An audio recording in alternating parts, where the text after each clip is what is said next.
In today's video, we're going to be covering multiple reasons why your heating is simply not coming on. This could be due to your boiler just not working, it could be from your thermostat, your radiators. There are a multitude of reasons as to why, so let's uncover them in today's video. If you find it helpful, please do leave a like and share this with a family member as it could help them down the line too. Let's get straight into the video. Straight off the bat, we need to check your boiler. Is there power to it? Has the fuse tripped? Is the fuse spur on?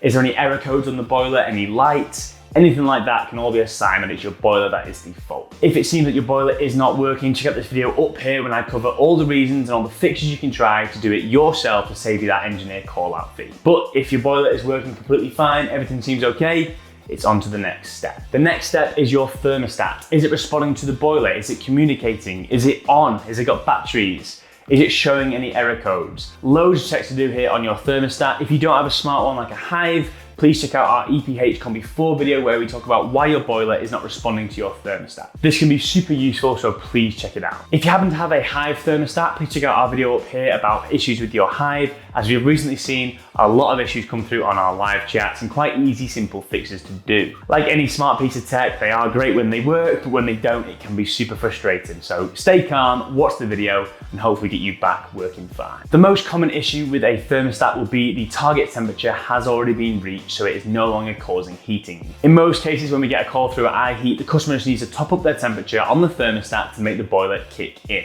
If the target temperature on the thermostat is 16 degrees, but the house is already 18 degrees, your heating is not going to come on. Ramp up that thermostat, get it to around 21 degrees, and your boiler should fire up nice and easy.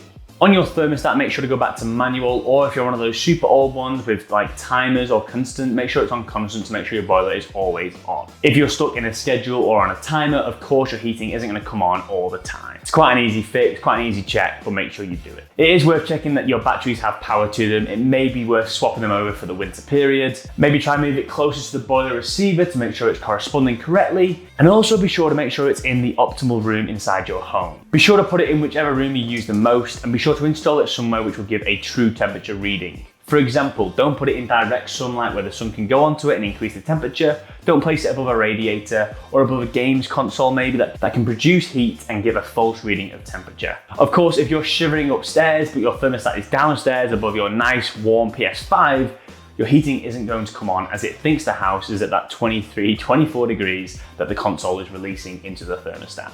Now that we've eliminated the thermostat and the boiler from our hit list, it is time to tackle our radiators, as this can be the final step as to why your heating is just not working. Let's check all the radiators inside our property. Are they warm? Are they getting any heat to them whatsoever? Maybe they have cold spots at the bottom or cold spots at the top, but there are heating in the opposite sides. The first test is to check the pipes going into the radiators. Are they warm? Is there any heat there whatsoever? As it could be possible that the water is in the pipe, just not getting into the radiator. To fix this, let's open up the TRVs on the side of our radiators. If you don't have one of these, it could be the lockshield on the opposite side. So head over and open them both to make sure there is water flowing into the radiator. If that doesn't seem to be the issue, it could be due to cold spots upon the radiator. So if you've got a cold spot at the bottom of the radiator, but a warm top of your radiator, this is due to sludge. Sludge is a nasty piece of work in the boiler industry which can actually ruin your radiators, your system, and your boiler itself. You want to remove this sludge as soon as possible. This can either be done through a Magna cleanse, which we provide here at iHeat, replacing the radiator completely, quite an easy way of doing things, or even as drastic as a power flush, which some companies offer, where they literally will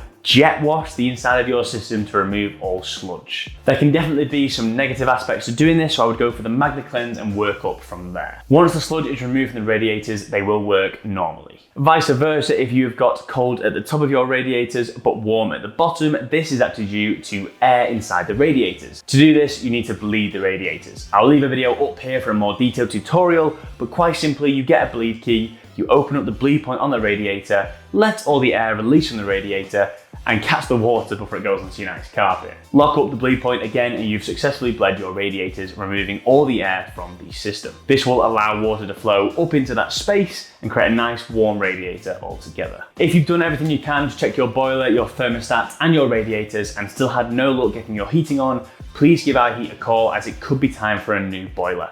We fill in a quick quote online and we can be there the very next day to install your brand new boiler and get your heating working once again. Thanks for watching. See you in the next one. This has been iHeat.